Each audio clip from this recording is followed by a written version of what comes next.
Today, another round of educators vaccinated against the coronavirus here in the Miami Valley, thanks to Premier Health and Troy City Schools. With that, welcome into 5 on 2 today. Today, about 750 teachers and staff from Troy and surrounding districts in the county got their first doses of the COVID vaccine. And 2 News reporter Aaliyah Williamson was there. She is live with how the process is going. Brooke, today's group included everyone from bus drivers to principals. While they're all excited to be protected against COVID-19, many of them were thinking about what the shots mean for students. These educators say they're excited for the layer of protection the vaccine will offer in the classroom.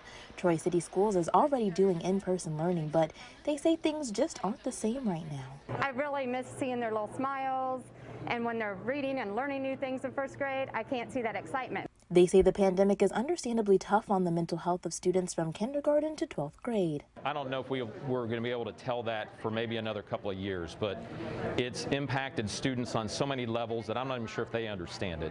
They're missing milestones. One of the neat things that's interesting is always watching those first graders lose their teeth, but you can't see that anymore. Those historic moments of seeing the smiles with no front teeth, we haven't seen any of those this year. And interactions. That's what they're really craving.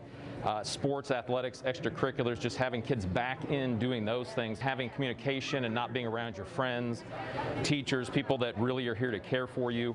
That toll was massive. But with their bus drivers, cafeteria staff, coaches, teachers, and more vaccinated, students can hopefully begin to return to normal life. I think the shot is, it's a good representation of us moving forward to get back to something that's normal for our students.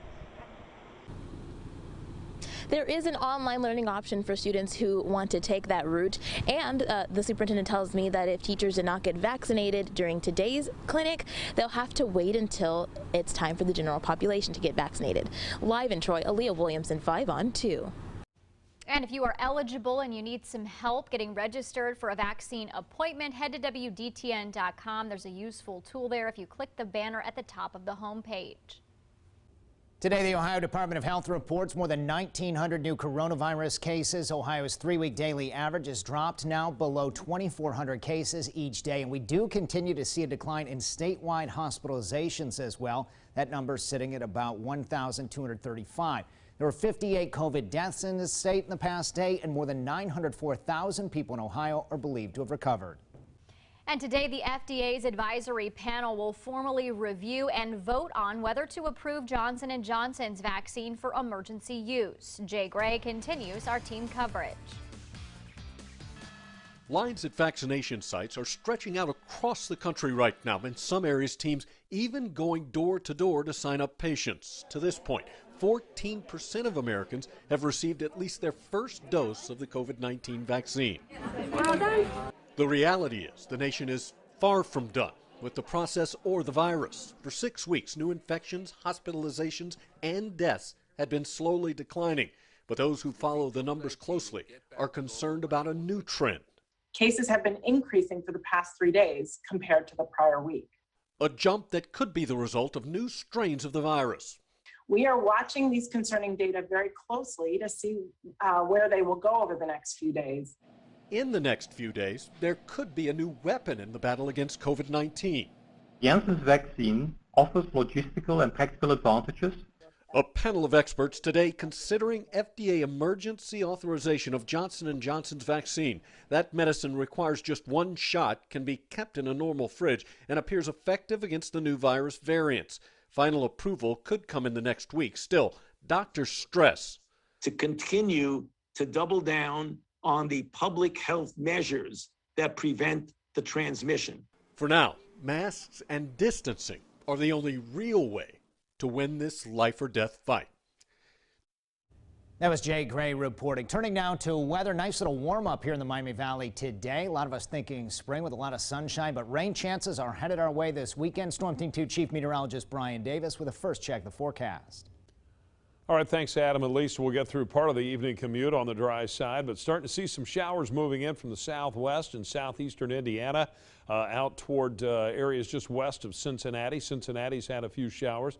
Those are pushing up into Butler and Warren counties now, and this is all moving up toward Montgomery County. So it looks like we'll see some showers develop here over the next 30 minutes to an hour or so and swing across the region. So you'll probably need those windshield wipers on the way home from work. Showers tonight, our winter weather index 50s on Saturday afternoon, so no threat of any significant winter weather over the next 24 hours with those kind of temperatures and the weather pattern we have.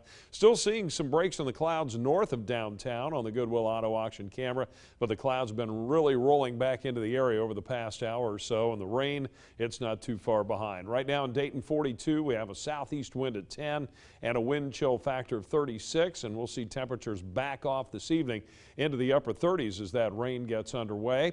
And over the weekend, though, some milder temperatures up into the 50s in the afternoon, and I'll tell you all about it in the complete Storm Team 2 weekend forecast coming up.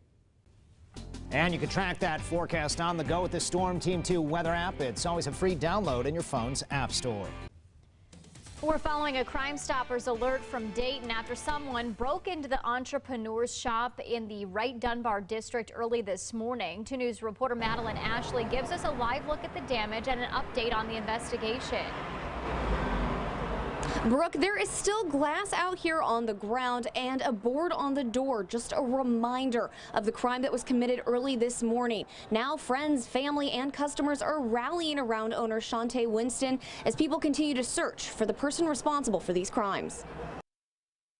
According to a Dayton police report, at 12:39 Friday morning, officers arrived to a breaking and entering call. It's almost just vandalism, and vandalism sometimes hits you worse because you're doing this not for your own personal good or personal satisfaction and needing something, but you're doing this to hurt someone. The entrepreneur shop is a retail store housing more than 30 black-owned businesses, so it's only natural this crime was also felt by many who know and love owner Shantae Winston. Just a sadness and an anger of something like that happening in our community. To know that something this just awful happened to such a giving and beautiful person, just truly a gem of a human being, is heartbreaking. Friend and loyal shopper Margaret Foley recalls the first time she went into the store. I was blown away. I had never learned so much about these local businesses, and especially Black-owned businesses. Another shopper, Will Smith. I've seen people in my family have opportunities there due to the work that Shantae has done to incorporate people from the community and help them reach the dreams that they've set for themselves. Foley says the community is behind Winston. I know that the whole community has her back. She has proven time and time again that she is a true Daytonian and she is here for the better of people. One of the women I spoke with that works at the store told me it didn't look like anybody stole anything from the store. They just threw something through the window and broke the door. And also, Dayton police are encouraging people that have any information to contact them immediately, or you can anonymously leave tips at Dayton Crime Stoppers. Live in Dayton, Madeline Ashley, 5 on 2. As we continue our coverage of the chaos at the Capitol, the Champaign County woman accused of participating will remain in jail. This evening, a federal judge declined Jessica Watkins' motion to be released from jail. Her lawyer was pushing for Watkins to be released to home confinement instead while her case proceeds. But Watkins remains in custody now in Washington, D.C. The Champaign County woman faces several charges for alleged role in the violent January 6th insurrection. Well, coming up here tonight on 5 on 2. As long as we're all passionate about it, we can make it just as good. Teens across Ohio are coming up with ways to have a safe prom. The alternatives circulating high schools in the Cincinnati area. And the president's American Rescue package being debated in Congress. Our Washington Bureau reporter joins us live in a moment with an update from the Capitol.